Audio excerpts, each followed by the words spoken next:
Eduardo, quisiéramos que usted nos comentara acerca del aspecto legal para las personas con discapacidad. Nosotros tenemos claro que el tomar en cuenta o generar leyes que den oportunidad a las personas con discapacidad para participar en todos los contextos sociales y para que tengan los mismos derechos que todas las otras personas con diferentes características también, pues ha requerido un caminar en la historia que no ha sido sencillo ni fácil.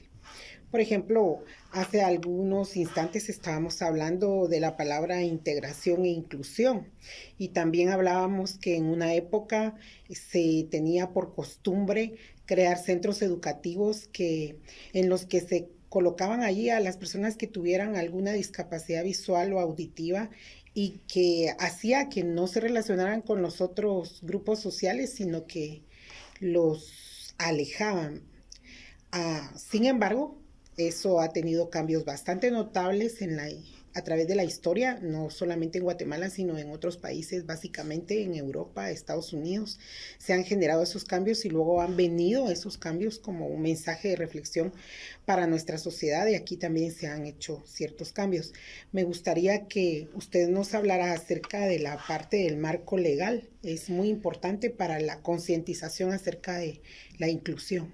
Bueno, claro, definitivamente. Y es que, pues, tenemos que recordar que en principio las leyes obedecen a las formas ideológicas de los momentos en el que se desarrollan. Y entonces, bueno, partiendo un poquito ya desde atrás, desde la misma conformación de la Constitución Política de la República de Guatemala, encontramos que plantea en principio que la atención de las personas con discapacidad, lo voy a plantear así porque en la Constitución refleja terminología que en realidad discrimina a la población, es estigmatizante, sí. Pero tenemos que también entender el contexto en el que se formó la Constitución, y es que en principio era una perspectiva o un paradigma asistencialista el que permanecía y el que permeaba la sociedad, y que pues lamentablemente todavía encontramos vestigios de esos paradigmas. Pero en principio desde la Constitución se plantea que es de carácter, no sé, como importante el poder atender va a ser de carácter prioritario, se plantea, la atención de la población con discapacidad. Bueno, a raíz ya de esto, de la conformación de la Constitución Política de la República de Guatemala, nos encontramos también que desde la época de los 80s, más o menos, como usted mencionaba, en otros países, comienza a gestarse un movimiento buscando la igualdad, en este caso, ante las leyes, por medio de movimientos sociales que procuraban un cambio del paradigma asistencialista hacia uno social y de derechos humanos. El comenzar a ver a las personas con discapacidad en principio como personas y no como una enfermedad, no como una situación, no como una minusvalía. Sí, usted me robó la palabra. Justo en ese contexto, pues se comienza a gestar propiamente una segregación del movimiento de personas con discapacidad buscando una nueva inclusión. ¿Por qué? Como yo decía en algún momento, normalmente se ha visto o invisibilizado a las personas con discapacidad, y por eso es que no se les ve como sujetos de derechos, y es importante y fundamental para poder visibilizar a esta población que en principio la misma población se segregue para posteriormente incluirse, porque si no, igual sigue pasando desapercibida y pareciera que aquí no ha pasado nada. Claro. Es cuando las poblaciones se comienzan a segregar, que comienzan a visibilizar todas las barreras, todos estos otros enfoques que se les había dado a las personas con discapacidad, y a finales del 96, que es cuando se hacen los acuerdos y se firma la paz, por lo menos en Guatemala, en este caso, las personas con discapacidad adquieren un rol importante dentro de esta firma, porque se comienza a visibilizar en esos momentos, pues como sucedió también en algún momento en la Segunda Guerra Mundial, que comenzaron a visibilizarse a las personas que quedaron que quedaron con alguna condición de discapacidad a causa del mismo conflicto. Al igual pasó en Guatemala, solo que a muchísimo menor escala, ¿verdad? Claro. Y casi muy, muy, muy, muy poco visible en realidad. Sin embargo, lograron, este movimiento de personas con discapacidad en Guatemala logra pues impulsar bastantes cambios dentro de la legislación, y producto de ello es la conformación del Consejo Nacional para la Atención de las Personas con Discapacidad, que es el CONADI. Este órgano justamente se funda bajo ese principio de comenzar a visibilizar a la población con discapacidad por medio de políticas, ya que la ley define que el CONADI es el ente asesor, impulsor y coordinador en políticas públicas en materia de discapacidad específicamente. Entonces, ahí se comienza a dar un rol, porque creo que en principio la idea era comenzar a generar políticas propiamente que las demás instancias gubernamentales pudiesen incluir e implementar para comenzar a propiciar esos espacios de derechos de las personas con discapacidad. Sin embargo, pues todavía se tenía esa perspectiva un poco asistencialista, y por eso es que incluso vemos que dentro del propio nombre del CONADI dice Consejo Nacional para la Atención de Personas con Discapacidad, no dice para la inclusión de personas con discapacidad, sino dice para la atención. O sea, todavía se tenía esa idea acerca de atender a este tipo de población. Bueno, avanzo un poquito. Bueno, posteriormente se comienzan a generar otras legislaciones. En este caso surge la Política Nacional de Discapacidad. También surge la Ley de Educación Especial.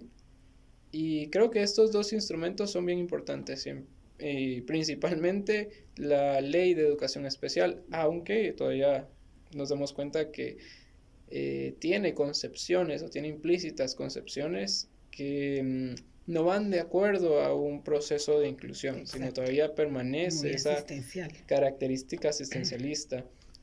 Sin embargo, o sea, pues a veces, si bien es importante el nombre, es mucho más importante el contenido. Y en el caso del contenido, yo hacía mención que justo hace la interpretación de plantear que todos los centros educativos tienen la obligación de poder recibir, tal vez está mal dicho esto, o de incluir, mejor dicho, así creo que suena mejor, a las personas con discapacidad, indistintamente de su condición de discapacidad. Así que creo que eso es un muy buen paso que da adelante esta ley que finalmente tiene como un marco jurídico y que se tiene que cumplir en un sentido de obligatorio. Exacto. Y posteriormente creo que ese es el hit hasta nuestros días todavía, surge la Convención sobre los derechos de las personas con discapacidad, que creo que es el marco jurídico mucho más amplio, en donde sí se visibiliza con propiedad y con claridad cada uno de los derechos que finalmente son inherentes como personas, ¿verdad? Entonces, derecho a la educación, derecho al trabajo, derecho a esparcimiento, a formar una familia, a la vida en comunidad, una nacionalidad. Claro, o sea, que son derechos finalmente inherentes, pero que lamentablemente en algún momento se tenían invisibilizados, tanto así que en principio hay todavía, y lamentablemente falta mucho que reformar dentro de la legislación, pero dentro del Código Civil todavía existe un concepto que se llama interdicción, dirigido hacia las personas con discapacidad. Y la interdicción es que en principio yo no puedo tomar mis propias decisiones, Claro. o sea, sino las tiene que tomar un tutor, un responsable u otra persona, Sí, lo que hace que yo tenga que depender claro. de la otra persona. No da un sentido de autonomía e independencia. Exactamente, entonces son cosas que aún así se tienen que todavía armonizar bajo esta convención, Sí, pero en principio tenemos el precepto de que dentro de la misma constitución también plantea que todo marco jurídico internacional en materia de derechos tiene preeminencia sobre la legislación interna. exacto.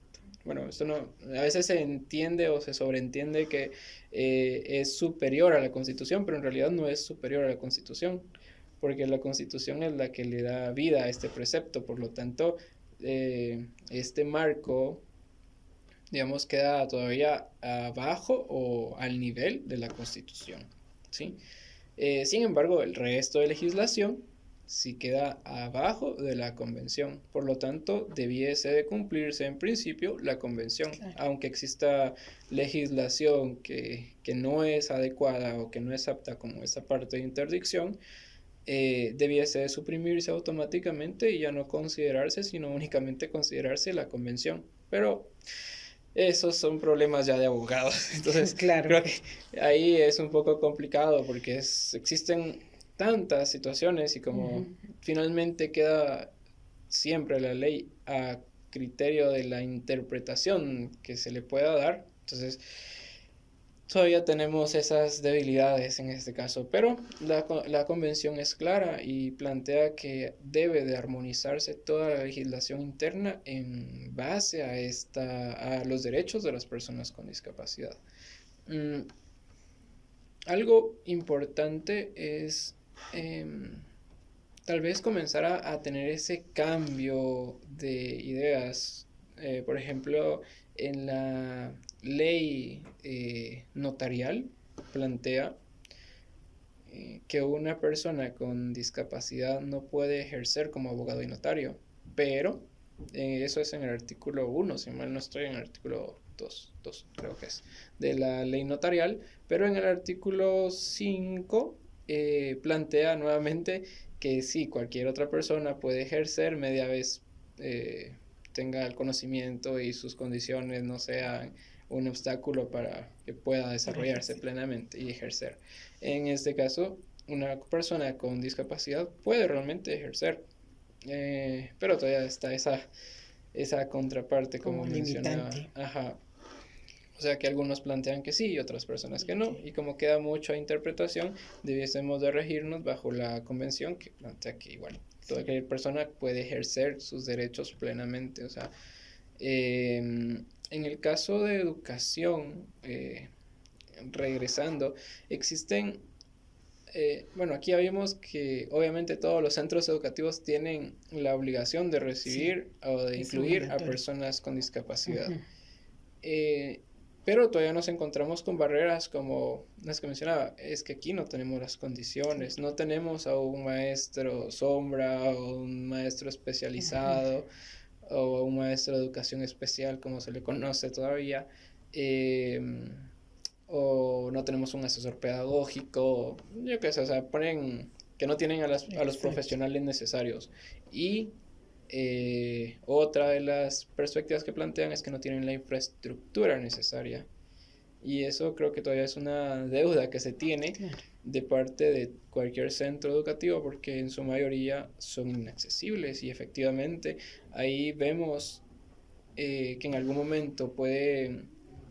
y tal vez voy a cambiar un poquito de visual y solo voy a poner ejemplificar con una persona con discapacidad física, en este caso que fuese una persona usuaria de silla de ruedas, el venir y poder tener acceso a la educación pues se convierte en una barrera porque en principio lo pueden aceptar dentro del establecimiento educativo, pero si no tienen las condiciones para desplazarse, ve disminuida su su acceso a la educación en este caso. Su oportunidad. Sí. Justamente, pero más allá de eso, si existen gradas y la clase está en un segundo nivel y a la persona la tienen que subir cargada, ahí estamos afectando otra de las condiciones, su dignidad como persona. O sea, yo creo que a ninguna persona le gusta que vengan y que de repente la toquen así, de la nada, o sea, aunque sea por ayudar, o sea, no, eso realmente es una barrera todavía que tenemos pendiente. El hecho de poder venir y comenzar a segregar a los grupos, pues obviamente es otra de las condiciones que normalmente se da. Si tengo a uno, dos, tres estudiantes con discapacidad, aunque estén en diferentes grados, yo me he dado cuenta que todavía vienen y los llevan a una clase por separado y aunque un maestro tenga que llegar cada 15 minutos a solo a revisar qué están haciendo, los segregan en una clase aparte, aunque sean de niveles académicos distintos. Continuando con la parte legal, pues obviamente este tipo de acciones no son congruentes con lo que plantea la legislación, tanto interna como la legislación adoptada por el gobierno de Guatemala en este caso. Las condiciones realmente son variables en cuanto a los procesos de inclusión. Algunos otros ámbitos que nos hemos encontrado a la hora de poder hacer revisión en cuanto a cómo son los procesos realmente de inclusión de las personas con discapacidad en la educación.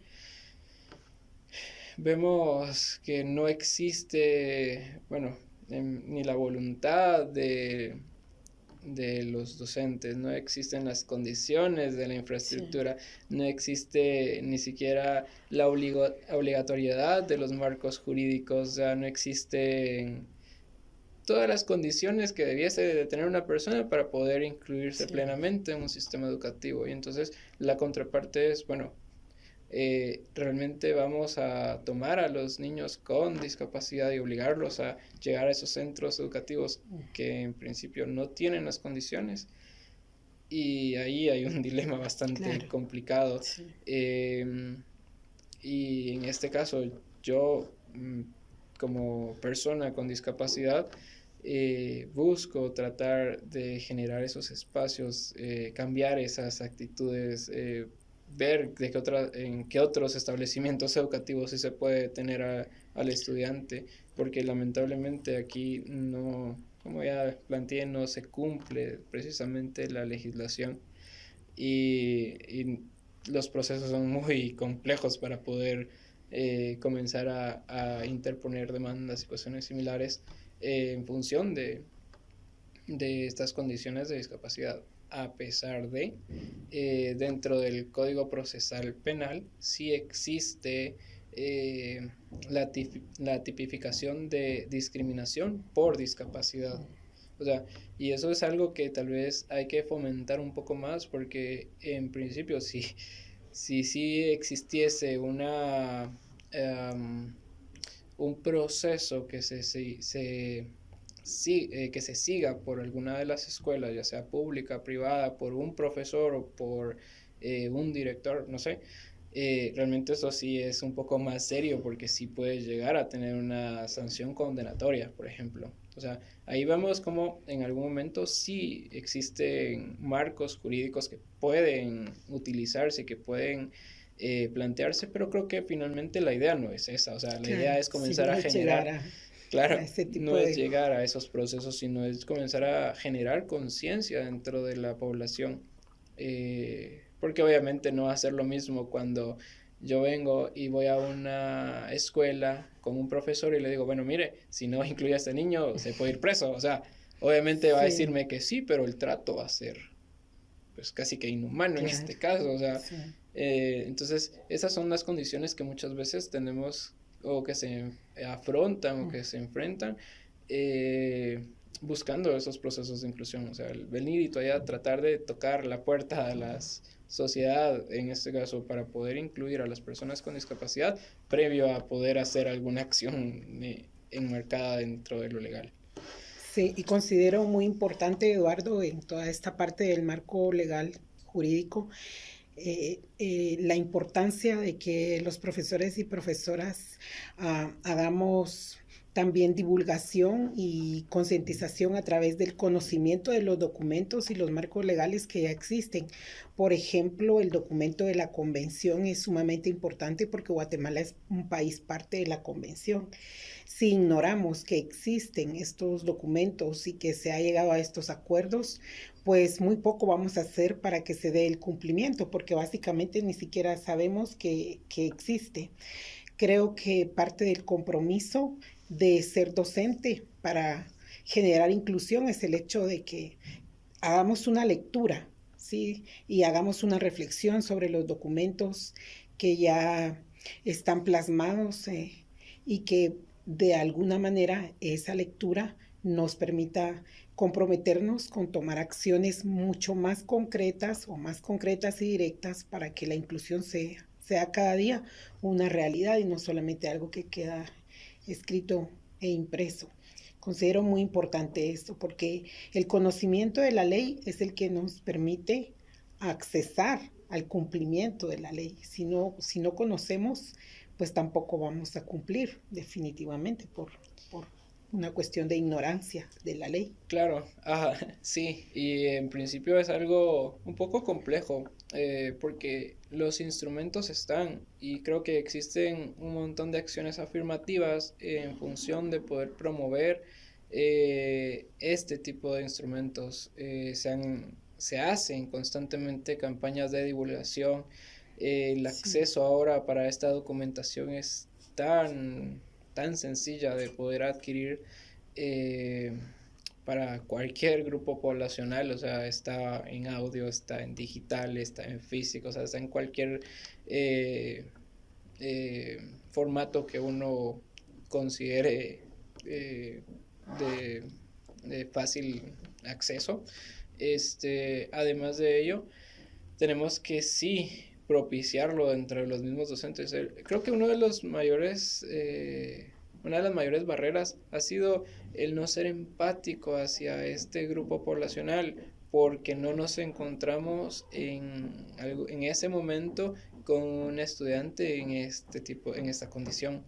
Así es. Creo que venimos y somos todavía de la cultura de que cuando encontramos el problema buscamos la solución Sí. y no tener previas soluciones a posibles problemáticas que podamos encontrarnos.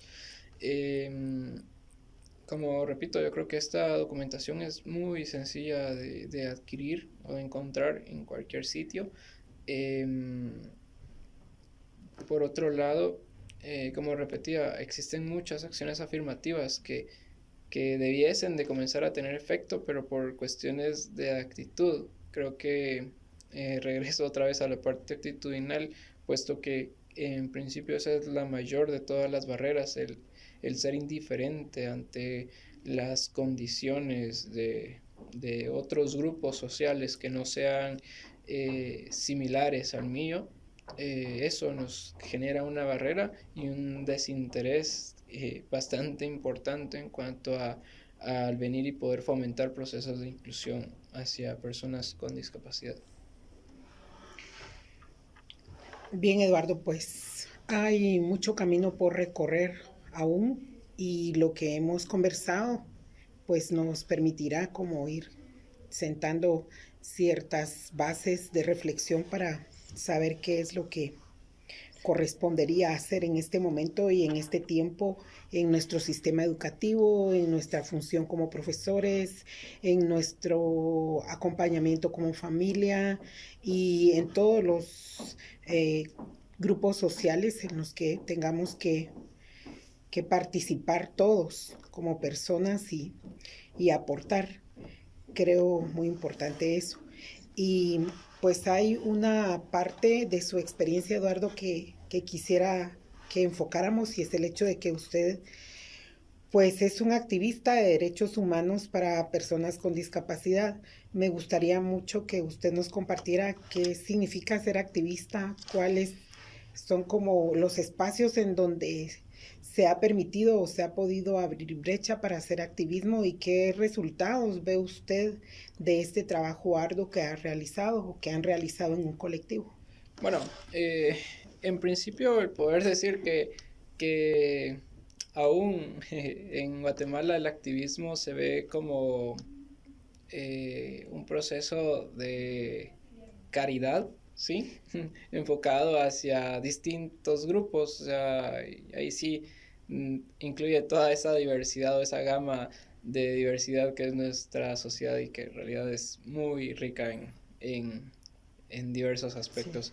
Sí. En el caso de las personas con discapacidad, pues yo pertenezco a organizaciones de personas con discapacidad que buscamos juntos el fomento de procesos más incluyentes que vengan y contribuyan a esa equiparación de oportunidades, a esa igualdad y a esa oportunidad a ejercer los derechos en igualdad de condiciones con todas las demás personas.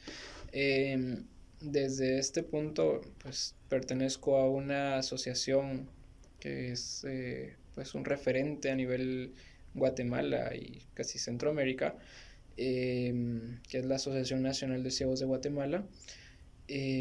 Pues aquí se busca no solo el apoyar a personas con discapacidad visual, sino a otros colectivos de personas con discapacidad que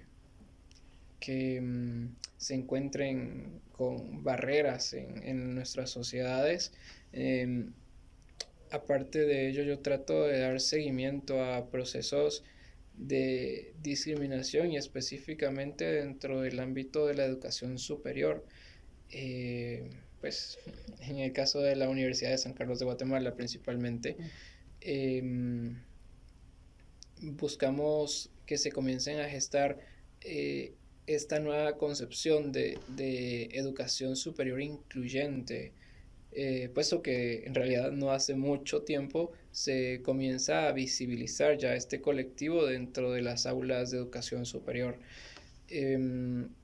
Y es lamentable todavía que profesionales egresados de nivel superior con posgrados y postdoctorados sí. todavía tengan concepciones tan cerradas acerca de la diversidad que puede existir dentro de los grupos sociales y que aún así exista esa resistencia a poder brindar la misma calidad educativa, en principio, hacia todos los grupos que llegan a un aula académica. Entonces, en ese marco específicamente sé que nosotros trabajamos con grupos de compañeros con discapacidad.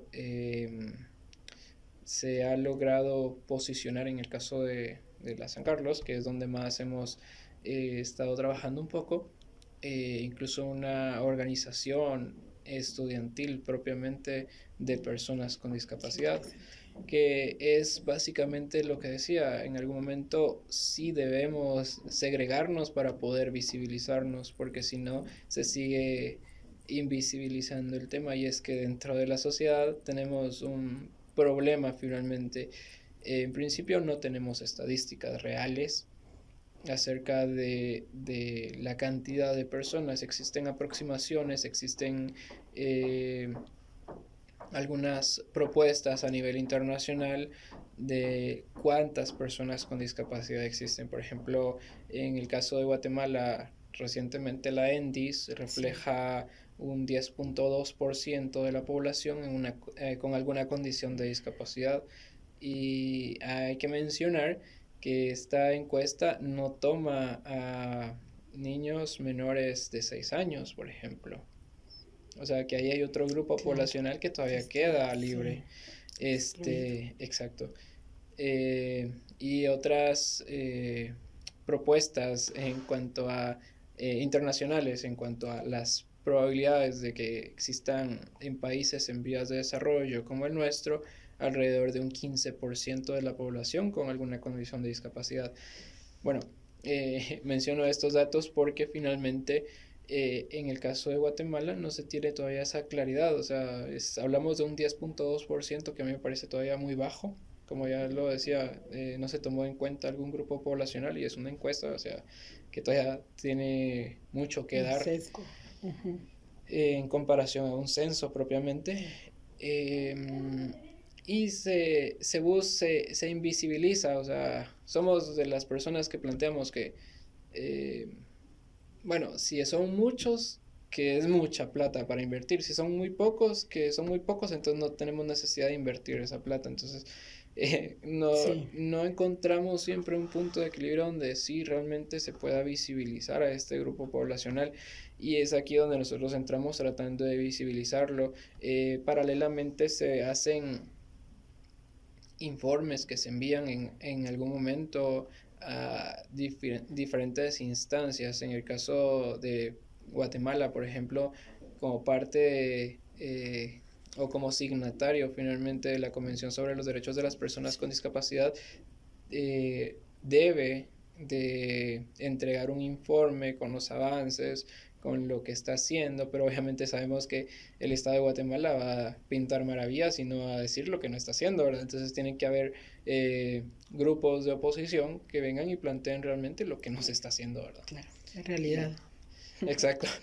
Y parte de ello es algunas de las acciones que se realizan dentro de los colectivos de personas con discapacidad y pues finalmente son esos mismos colectivos que activan la defensa de los derechos de las personas con discapacidad desde distintos ámbitos. O sea, no es que tengamos una oficina, sino pues tratamos, no solo yo, sino muchos de mis compañeros con discapacidad de visibilizar en cualquier instancia, en cualquier momento, en cualquier área, esos procesos, esas desigualdades, mejor dicho, que se viven constantemente día a día, tratando de generar conciencia, tratando de defender propiamente los derechos de las personas con discapacidad, buscando otros medios, ya sean jurídicos, sociales, eh, para que se pueda respetar la dignidad de las personas. Existen, como ya mencionaba en Guatemala, ámbitos como dentro del Ministerio Público que se pueden poner o interponer demandas por discriminación. Existe dentro de la Procuraduría de Derechos Humanos un área específica sobre discapacidad. Mm, dentro de el mismo CONADI existen ámbitos que se pueden abordar para poder darle seguimiento a casos así fuertes de discriminación en algún momento. Mm, y obviamente existen las organizaciones de la sociedad civil que son principalmente quienes activan en estos espacios de denuncia, de seguimiento, de espera de tiempos, porque al final de cuentas son tiempos bastante largos los que se deben de tener para poder desarrollar todo un proceso jurídico en este caso. Pero como mencionaba, o sea, en algún momento tampoco es que estemos buscando Sí, pelearnos con todo el llegar, país, exacto, sino a esas tratar de instancias. mediar finalmente, tratar de Claro, buscar esos espacios como este, sí, exactamente como este, en donde podamos comenzar a generar esa conciencia hacia la población, así que desarrollemos talleres, seminarios, encuentros, congresos, etcétera. claro, O sea, todo aquello que venga y fortalezca sí, realmente la conciencia a la población de que no existe realmente una diferencia, o sea, la diferencia la existe cuando nosotros comenzamos a creer que existe claro, una diferencia. O sea, media vez nosotros veamos al otro, bueno, o tengamos esa otredad hacia los demás desde una perspectiva de igualdad y equidad, no va a haber ningún problema al respecto.